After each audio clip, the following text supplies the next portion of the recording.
Hello, friends, and welcome back to WSSEA as we dive into week number 2 of Overwatch 2 broadcasting. My name is Yarko. I'm here with Hot Sauce, and we are super excited to bring to you all of the Washington State Scholastic Esports Association combat, and everything coming your way tonight is going to be something it's very close to my heart, because Overwatch was one of those first games that really got me into esports, Hot Sauce, and while I've been playing a whole lot of Deadlock recently, I'm happy to be back in this arena with you.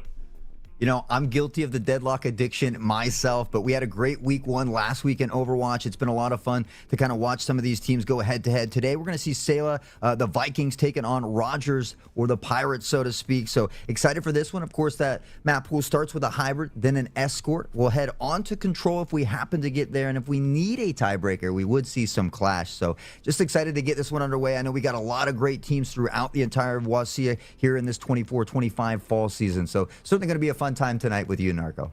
For sure, and I really do think that Overwatch is almost peak high school and collegiate esports to a degree, so I'm very happy that it is part of the WSSEA pool today. And the reason for that comes down to the fact that it's a little bit more action-packed than when we're casting something like, say, League of Legends, which takes, I think, a little bit more of a mind to get into right off the bat, just because it's very different than what a lot of people conceptualize as a modern video game. But Overwatch, it is that game where everything's super dynamic, everything is super telegraphed to people, but on top of that, you also get those teamwork building exercises that come through. You need to coordinate perfectly in order to rise to the top of this esport. And so here in WSSEA, I think this is going to be one of the most skill testing and most interesting runs in leagues throughout the entire course of this fall split.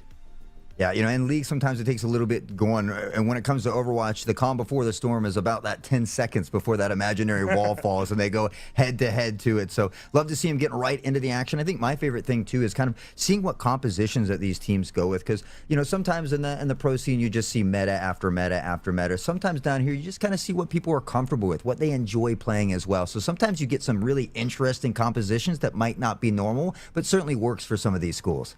Yeah, for sure. I really do think that Overwatch is one of those games that inspires a lot of character loyalty. I know I've played nothing but Lucio for several hundred hours at this point in this game. So given that that's the case, I really think it's going to be about who pops off on their individual characters and who maybe actually does have that ability to adjust. Maybe it's going to be kind of a build around scenario where half the team says, hey, I'm not budging off of Juno. I've been having so much fun with her since she came out. Or, hey, I am a Reinhardt one trick. I'm going to be your tank. Play around that. Get something that works well with that. So a lot of different dynamics at play here, and I'm sure that that is going to be the case for both Selah and Rogers. But before we dive into the game itself, Hot Sauce, I think it is probably best that we go over and thank some of the sponsors that helps make WSSEA what it is. And I want to start off with Zotac.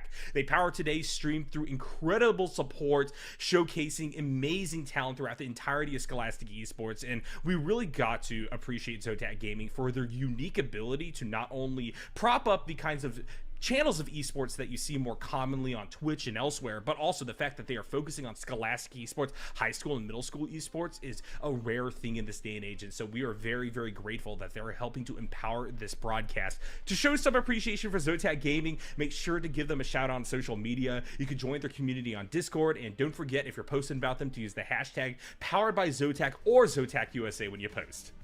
Love it, love it. And you can always type !Zotac in chat for more info. And of course, we want to take a moment to thank LANFest. LANFest has been phenomenal, constantly building healthy communities through gaming. There's 23 different chapters across 18 states, over 150 events a year, which is insane. So please go to LANFest.com. Check out the Washington chapters, the Inferno Land chapters, Emerald City LANFest. There's so many. And then we'd love to see you, finding an event near you. Yeah, LANFest has so much going on, so many different fingers that they have their pies in so many different things, and it's really incredible to see that they continue to be this bastion of esports so many years on in their tenure. So they're definitely someone that we want to continue to shout out, and they will continue to support us in kind. But here in WSSEA today, what this all comes down to is, of course, the Vikings versus the Pirates. And looking at these two rosters here, the main thing that I want to point out, Hot Sauce, is that we got quite a few players who will, I think, be shifting across the rosters throughout the course of the season. Right now, though, given that Overwatch is still in 5v5, it means that we aren't going to be seeing every single player listed for either Slamtown, which is what they're calling the Vikings right now, or Rogers Pirates. So I guess we're going to see now, as we are getting into the lobby, who exactly is jamming for either side here, and doing some cross-referencing. Who's on which team? It looks like it's going to be SHS Vikings on red and Rogers Pirates on blue. Yeah, I'm certainly interested to see what comps they go with. And, I kind of maybe get some guff for this, but I am a fan of the 5v5 Overwatch, so, I know a lot of the old heads kind of enjoy that 6v6, having that extra tank there as well. But I've kind of liked the wrench that it's thrown into the mix here. It does hybrid. I think we might be looking at Hollywood. I'm not entirely sure. I know they do a coin flip, so I'm not sure if the map has completely been decided, but it does appear that we might be on Hollywood. That's definitely what's being hovered right now. Looks like we're even going to be getting that Halloween theming. It's been a while since I've actually played Overwatch in October. It's around this time every single year that I get sick of hard losing and being perma-stuck in gold so that I play something else. So it's good to be back during this time where you have Junkenstein's Revenge and all of these other cool events going on within the game. But I do like Hollywood quite a bit out of the hybrid map pools. I think it may be my favorite right now, although New York certainly is also a lot of fun. One thing to note with Hollywood is the really crazy verticality that we're getting on that second point. If we get the capture going and we get to the payload part of the map, whoever's on defending side, Hot Sauce has the ability to really take to the skies, take to the top of these buildings, and try to pick off some straggling members. And so having people that either could fluidly move up and down this vertical map structure is something that can be important. But also, if we're going to Paraiso, well, you still have that same dynamic actually when you go to that second point, moving behind, trying to escort that parade float. Yeah, those look like maybe we're gonna swap over to Paraiso. So again, I mean, you have some longer sight lines. You can work with the snipes. I know Junkrat has been pretty popular. For me, I'm kind of interested in see what tanks they go with. I know they're trying to maybe combat Diva a little bit with these recent Orisa buffs and such as well. So I know Orisa has been a staple for a lot of these teams as well. And so, not as many have sprinkled in Juno as I would have imagined. I think some still comfortable on that Lucio, even though Juno seems to be slightly better at the moment per se. But again, that's where we kind of talk about those comfortability picks and maybe something that they've played with for a long time now.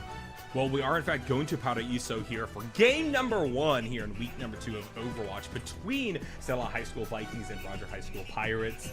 I do hope that we see something like a ball come out here actually for a tank Hot Sauce. I know that's definitely one that requires a little bit more specialization, but we also talked about how at this level of play, in many cases, you see people just going to their comfort characters. So if someone has the hamster, they have a lot of fun on this map being able to use what's called the Northwest Passage as a way to cheese across that big void that you see right in front of us with this camera hover.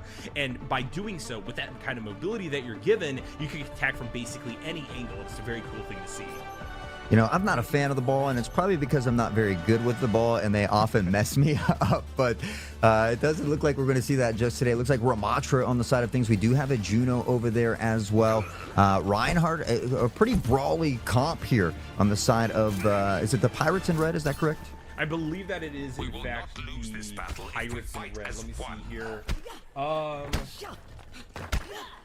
Nope, we got Velcon for SHS Vikings, so it looks like it is going to be a little bit flopped here from what we see on our screen. So it's going to be Vikings on red, Pirates on blue.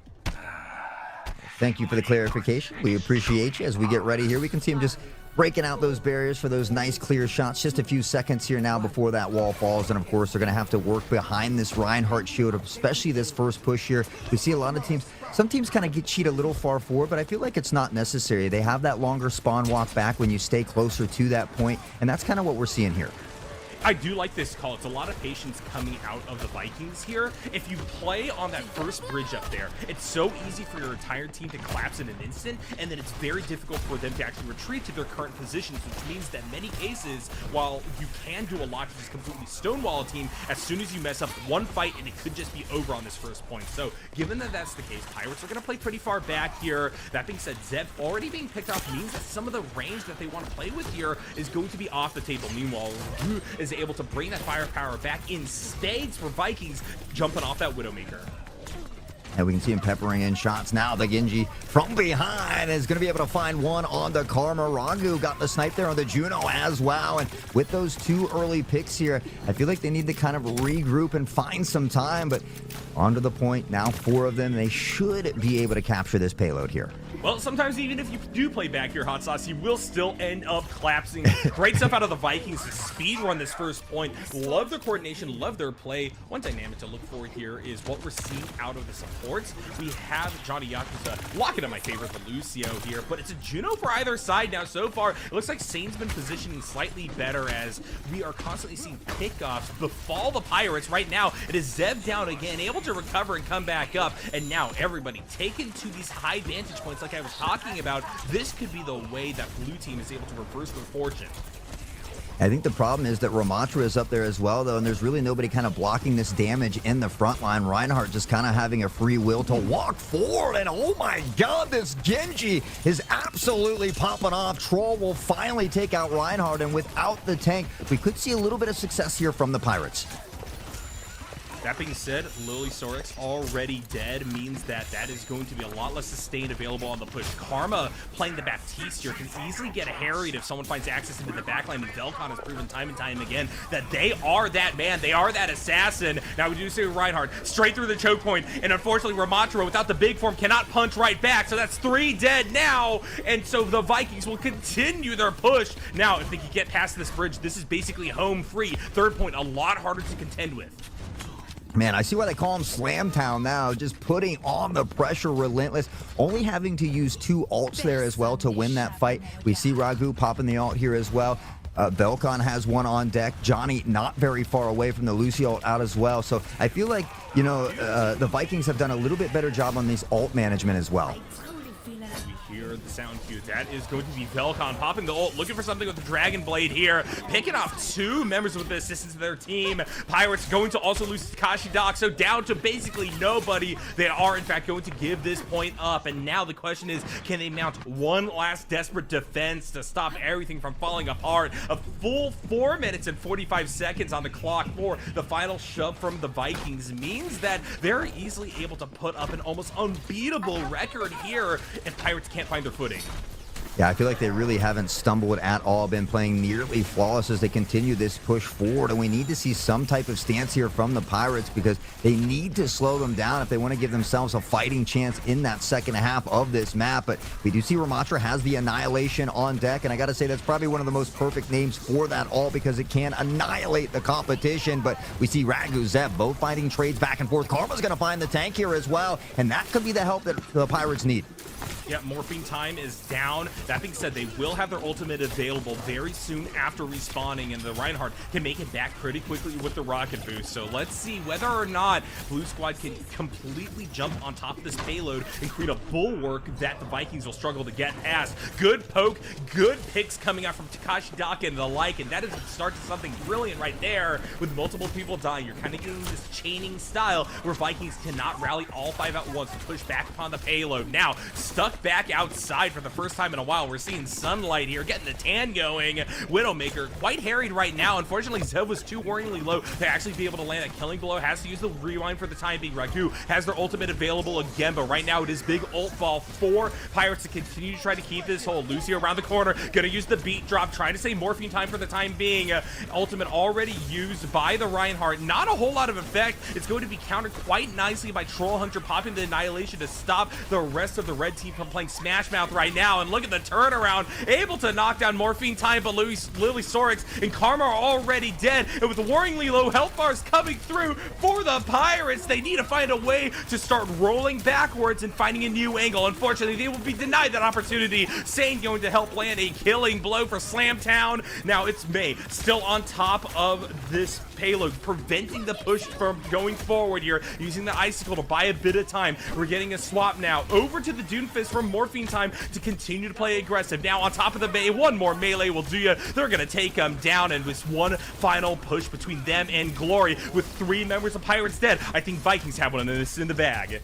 Yeah, it's been tough. Pirates just not able to get a lot of value out of those ults. The Blizzard, we saw Lily, the Juno pop the ult and instantly die. Now Ramatra, Zev both going down. Karma still has the window to be used, but unfortunately, is it too little too late? Because, I mean, Pirates were able to stop the Vikings, but only for a moment as they continue to be that stampede, that mastodon infantry pushing in now the contention. 1.21 to go. Karma, Lily both falling here as the members begin to dwindle. The Vikings, Slamtown looking to slam it on in and finish this one off, but because of that close spawn, the Pirates are not ready to go silently into the night.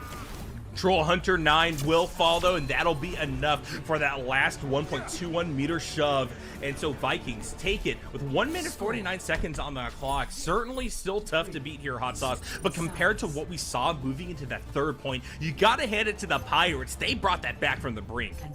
Yeah, you took the words right out of my mouth. I mean, I was expecting them. They really didn't seem to have any issues pushing at all, and I was getting a little bit worried when we saw that 4:45 left on the clock. So they're still able to get to that final destination, but you're absolutely right. Hats off to Pirates for buckling down in those final few moments, really making a tough stand and kind of buying a lot of time off that clock. So 149, yeah, it's tough, but it's certainly something that is still very feasible.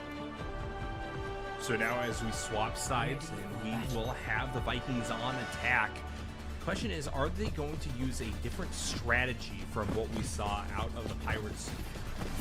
What right now we're seeing is the continued centralization upon, I think, some of the comfort characters. Morphine Time has swapped over to the Sigma for defense here, but Johnny Yakuza is right back over to the Lucio here, rocking that jazzy skin. You know that this is someone that's a little bit of a character loyalist.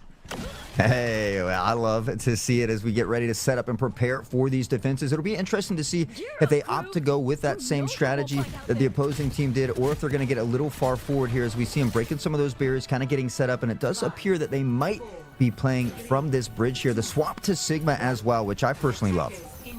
Yeah, the Sigma I think is a really good call here. That being said, I do wonder where exactly they're going to play from, and if this call to play a little bit further up, as we were discussing in that first round, will actually pay off, because like I said, one person falls, all of a sudden your whole team can be dead. And especially with something like Morphing Time on the Sigma, there's not really much in the way of escape for this character. Very immobile, caught up inside of the death room right now. Let's see who's going to come out on top. Literally, Sorex already picked off. Takashi Dot goes down as well, and Karma is going to fall as the 3-piece comes through. Troll Hunter now gone. Zev, the last one left alive. It looks like the plan's paying off. Yeah, Sigma just absolutely destroying, and they're finding 2, maybe even 3 amongst the mix. Zev is going to fall here to Ragu as well, and unfortunately that's tough because you kind of create a little bit of a stagger there as well. Takashi already up into the battle without Zev, and I feel like they just need a chance to, you know, they don't have a far walk from that spawn, so just go ahead and regroup while you still have time. Now, Hot Sauce, I know that you play quite a bit of Sigma. I think I've seen them a lot on your streams whenever you were jamming this game. So my question to you is, what exactly can we see the Pirates pull out here to try to turn around fortunes? Or right now, especially with the ult charge that the Sigma's developing, is this going to be something that's almost impossible to get by, as they're going to pick off Louis Sorix? Hey, I like to think nobody can touch my Sigma, but we all know that that's not true here. I mean, we see them kind of sweeping up comps. I don't know about Zarya. I feel like, especially against the comp that they're going on, there's not a lot of damage to be eaten up with that bubble, unfortunately, as we see Morphin Time Ragu just cleaning up at the moment. Lily, the only one left alive. So I think this swap to Orisa could absolutely be huge for them. We see Zeb going to the Ashe as well, so they could potentially get some more value with this Junkrat as well. But unfortunately for them, the time is beginning to dwindle away. And you get into this fatalist mindset in a lot of cases where if on this first point you aren't getting the same rapidity of capture that you saw out of the enemy team, you're thinking, oh, it's over. They had so much time pushing to the third point. We're only going to have a fraction of that pushing into the second point. So what's the hope? But you've got to lock in. You've got to hope that you can take this to overtime here and now. But the question is, how do you start that process? Zev once again getting poked low. Here comes the Venture looking for an angle on the backline. Orisa going to call them out, forcing Velcon slightly back. Here comes the Blizzard being dropped by Ragu. What are the picks going to be? 3 in a row, and it looks like once again the Vikings will hold strong. Ragu with a beautiful 3K to lock it down. Velcon, who's absolutely playing lights out as well on this venture, and had a heck of a game in the first half on Genji. So it's great to see so many of these players being able to play multiple different characters here as well, just kind of really showcasing some of the skills that they have to offer. Sigma ult and the Lucio ult still available here. So even if we do see them seed this frontal bridge that Pirates have not proven that they're able to get past, there's still plenty of defensive ults here available for the red team to shut down the advance of Pirates, but they may not even need them. Zev has died yet again. Karma is worryingly low, going to have to retreat and find a recovery position, and even this flank going to be called out with the gravity slam like I'm talking about, and that's Morphine time with all the healing at his back, able to play right up in the face of Troll Hunter 9, and in the tank v tank matchup, the Sigma will come out on top. Yeah, gotta let that melody sing. I was wondering if he was gonna hold it until those final moments. You can lift people up off the point, and if it's in overtime, and easily take the game that way as well. But he saw a good opportunity, capitalized on it as well, and his team was really able to benefit from that ult, getting a ton of value there. We see Sane has the ult on deck and ready to flex as well. Meanwhile, on the other side of things, there are a few characters getting dangerously close, as well as Juno has theirs on deck. That being said, not a whole lot of time left and available for the side of the Pirates to make a mark here. Zeb, once again, taking solo. They're just going to have to go on the retreat. And Lily Sorix, with the ult in their back pocket, is going to be denied. That is the last push, and that'll be Vikings coming on top with the first map. 20-player kill streak on your screen there for Morphin Time on that Sigma.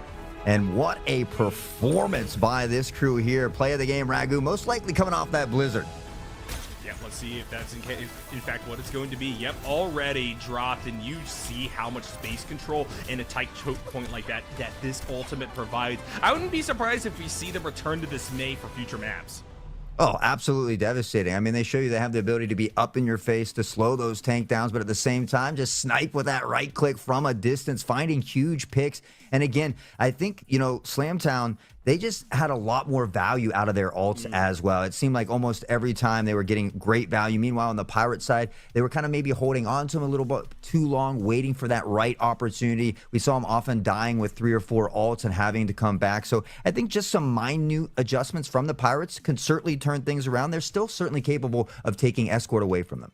Yeah, you got to take it map by map. You got to take it play by play, Hot Sauce. And honestly, so far, we have seen points in time throughout the course of that first game where, in fact, I believe that the Pirates showed some strengths. It's just a matter of translating that to a point in the game where you don't feel like there is this mountain to climb, as was the case with that first map. By the third point, they had brought it together, but once they were on offense and the ball was in their court, they just could not land that killing blow necessary to start things rolling in their favor. So as we move over to Escort, what I will note is that the boon to the Pirates in this context is that there no longer is that kind of bottleneck or that dam that you need to break past, right? You're constantly on the same goal of pushing forward this payload, right? And given that that is the case, I believe that what we could be seeing out of them is a little bit more consistency. Maybe even if 1 or 2 people are getting picked off time and time again, as long as they're able to space control and stay firmly planted on the point, what could happen is that they still are able to get forward progress. Unlike in the case here, where if you can't get to the point, there's no progress to be made at all. Yeah, you know, you're right. I mean, we saw a lot of moments of greatness from the Pirates. Unfortunately, as we always say, consistency is key, and the Vikings were just consistently hammering it down. So, again, I think they just got to get a little more value out of those ults, try to work on that together, whether it's team communication or not. But you made a great point as well. They don't have to unlock that payload. So they have the ability to kind of push, also use that to hide behind and kind of work around. And again, I feel like the Vikings just did a little bit better because their comp was a little bit more brawly with that speed as well. The ability to kind of get in and get out, use that ebb and flow of Overwatch, and just capitalize on every opportunity that was in front of them. You know, speaking of that speed, a lot of people, once the Juno came out, was saying, finally, this is the last nail in the coffin. Lucio is officially dead, but I'm happy to report you can just play both of them, guys, right? It's a team game. And so given that that's the case, we saw that actually as the first comp that was being pulled out here by the side of the Vikings, and I think that that could be something that they continue to lock back in. As I said before, I'm pretty sure that good old Jay Yakuza over there is probably going to be jamming very little else besides the Lucio throughout the course of this. And what's good is that there's people like that at the pro level of Overwatch who are specialists in this character, so I don't think that that is necessarily a detriment to their side. Now the question is, though, what could the response be coming out of the Pirates? What are some ways that, knowing that you already have this quantity up there in the support role, going to be picked every single time, what can you do? I was thinking maybe something like a Moira here. Go aggressive, harass that Lucio, force them away from the rest of the team could be the angle. Yeah, I love that you said that because even though I used to play a lot of Sigma, I'm kind of a Moira main at the moment. So I think you're absolutely right. There's some verticality here too. This first choke point is kind of rough for some teams. D.Va has had a lot of success pushing on this map as well. So again, it'll be interesting to see if they're going for those comfortable picks or something that works a little bit better here on Gibraltar. I think they have to look out for Velcon as well. I mean, we talked about Ragu doing very well on that Mei, but we see Velcon just destroy on the Genji, then swap over to the Venture and have a lot of success as well. So the whole crew right now seems to be firing on all cylinders. I'd love to see Pirates find a way to slow them down a little bit because I'm a fan of Overwatch, and I'd love to head to map 3.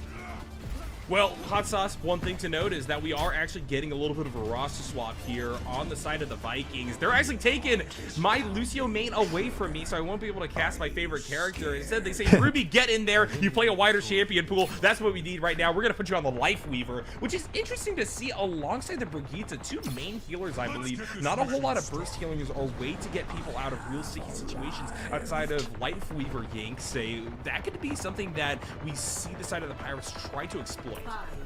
Yeah, I think that they're going to maybe use Brigitte to kind of be that little more of the front line with that shield, kind of eat up some of that damage while they allow Doomfist to jump around on the back line and just throw bows. But Velcon, I said you got to find a way to slow him down, but it doesn't look like he's happening. Encrypted, the first to fall. It gives them the player advantage, and right now, they're just kind of sitting with ease. We see the Doomfist jump in, slam him down the fist. Is it enough? Backing off to safety, Sane dangerously low, but Velcon, Ragu, and now Velcon just absolutely cleaning up.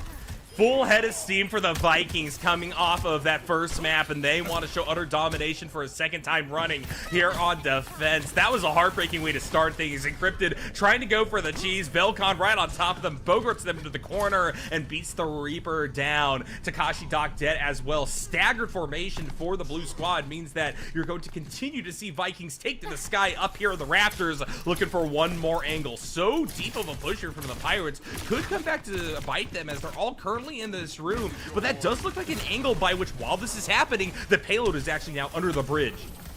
Yeah, you got to be careful getting caught out. You don't want to stagger in and give your team a little bit more of a difficult time. We see Encrypted, Lily, now Karma falling, so Zev and Takashi all alone, and the crew being relentless. Zev will find one on the Sane as he continues to try to fight for it, but the pressure too much. Ragu sniping down a hailstorm of bullets, will find two, and the first checkpoint will be gathered here. I got to tell you, the Vikings' confidence is just exuberating all over this battlefield.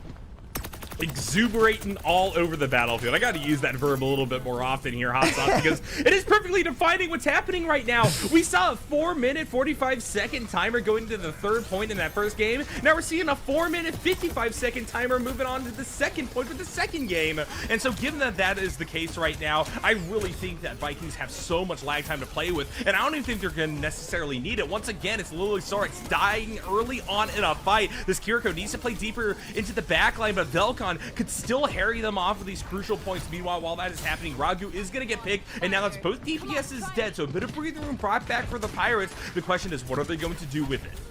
Yeah, unfortunately, Zev did fall in the mix. I like the swap to Winston to maybe try and give him a taste of that Doomfist-style medicine, but this Doomfist has just been relentless. And I got to say, I've played against really good Doomfist, and I hate it. It's so annoying. It's one of those things that can also affect your mental when you're just screaming for help back there, but it's tough to deal with at times, especially when you have a talented player like Morphin Time on the Doom.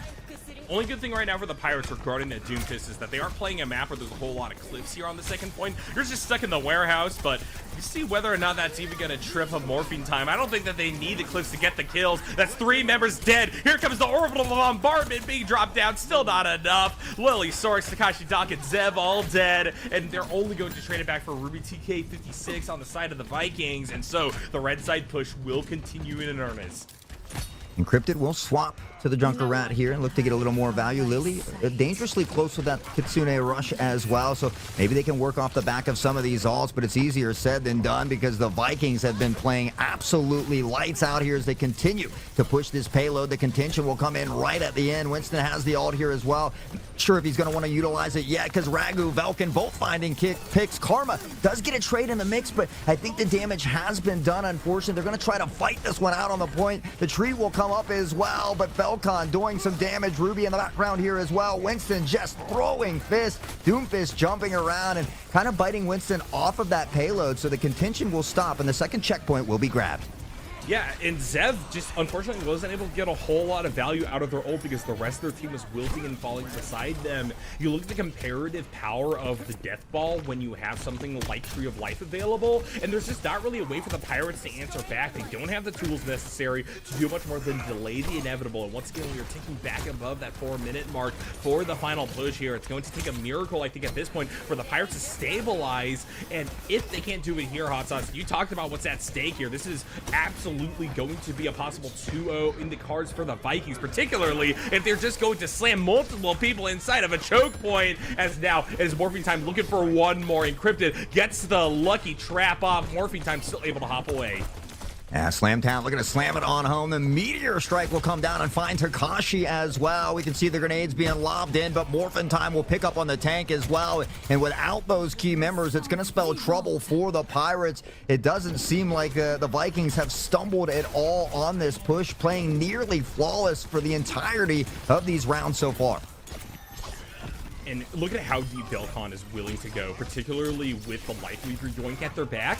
They could basically go as deep as they want onto any characters on the blue squad team. And typically they're finding the eliminations off of a Dragon Blade available. One last parting slash to the auto will be enough to take Lily Sarx down. And now it's just Karma left alive, stuck inside of the base. And Morphine Time is right there with the Genji to put this one away. I called it a speed run for that game number 1, but Hot Sauce, that is redoubled here. What a brilliant showing from the Vikings, and what a mountain to climb for the Pirates.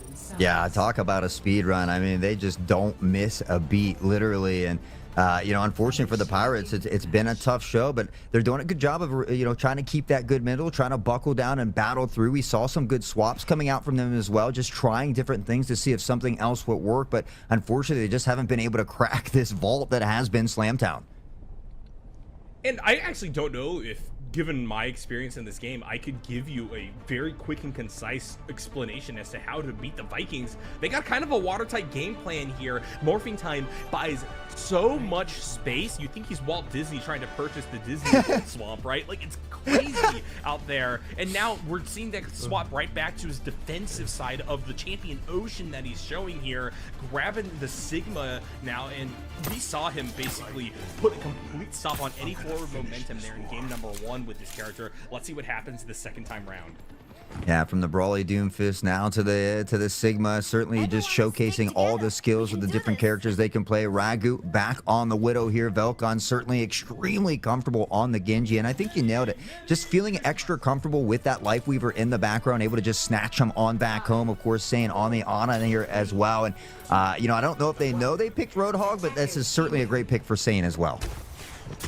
Well, Zev gonna immediately look for a hook to grab one of the squishier members of the Vikings out of position. Ragu can be met with a face full of shrapnel, but manages to reposition to a new life before being taken down here. We do see slight movement on the payload to start things off. This isn't quite as aggressive of as a positioning that we saw out of the Vikings in game number 1 with A-Rod's defense. Instead, they're going to be taking to this backline right here, looking for a big angle. We see someone trying to go on the flank here. Unfortunately, Encrypted, already incredibly low, is going to be sent plummeted down the rocks of Gibraltar. That is not a good way to start things off, particularly as Zev is now going to be de-healed, and actually is going to pop their pot here. Warring situation, finally gets healed back up, but has a Genji right on top of him, continuing to take down this health bar. Will eventually put Zev into the grave, and once again it is Vikings out on top of this first skirmish. Yeah, they're just looking like they might be the team to beat this season, playing near perfect here as Velcon is going to find Takashi as well. And unfortunate for the Pirates, they just haven't been able to get too much pressure out here in that backlines. More specifically, Zev unfortunately really hasn't been able to hit those hooks either, and I'd love to see him be able to snatch up one of these squishies, find an early pick and give him the advantage, but it's not gonna happen. Morphin Time will take out Zev yet again, and Slamtown is just slamming through. And Ragu gets a nice highlight play there. Big headshot, immediately deleting Encrypted off the map. And one of the dynamics here to note regarding the fact that you have the Widowmaker on your team is that if someone else is able to get a single pick onto the blue side, now the Vikings have the ability for this Widowmaker to play more aggro. They don't need to continue to crouch and hide behind a ton of coverage because they know there's only so many different places that offense can come from. That being said, Ragu has gotten picked now, and so as we see Takashi Dock and company come back up, this is the first time that Pirates will have a man advantage for a while, given how far away from the spawn the Vikings are. Yeah, unfortunately for them, Sigma has the ult and can let the Melody sing. Ruby not far behind with the tree as well. Velkan dangerously close as well, so they should be able to just fall back, eat up a little time. And now the Blizzard here on deck, chilling in the Ice Cube, looking for some success. No real value just yet. Ragu popping the ult here early, and Velkan will find Encrypted. Velkan is just going absolutely nuts. And absolutely Morphine Time wants to get in on that action, popping the ultimate, knocking out Lily Sorex. And while we do see Zev get out of that situation and moving down here into this basement area, what is happening in kind is that even without Ragu available, once again the Vikings are able to continue to redouble their efforts. Ruby 2K56 dropping the Tree of Life down here means that's very difficult for Pirates to approach and take an even fight, and that means it's going to be 3 members of Blue Squad once again going down. Morphine Time continuing to push people back towards the base. Encrypted is swapped over to the Hanzo of all things, and I'm not really sure what this is going to do here, given that they're perpetually on low ground. Yeah, you know, maybe just hoping for a headshot on one of these Genjis or something to kind of give him that pick. But honestly, the Vikings have just done a great job at the ult economy, staggering them out. Almost one person has an ult at any given time. We see Velkan with it there. Sigma has just used their ult and already back to 82%. They are just making a standstill here, and it's been really tough for the Pirates to break through. Absolutely, and we're at that point once again where even though you got 30 seconds with which to lock it and make something happen, it kind of feels like it's over. You're already going to be put to overtime on the first point, and really, how in the world are you going to struggle through 2 more of these things?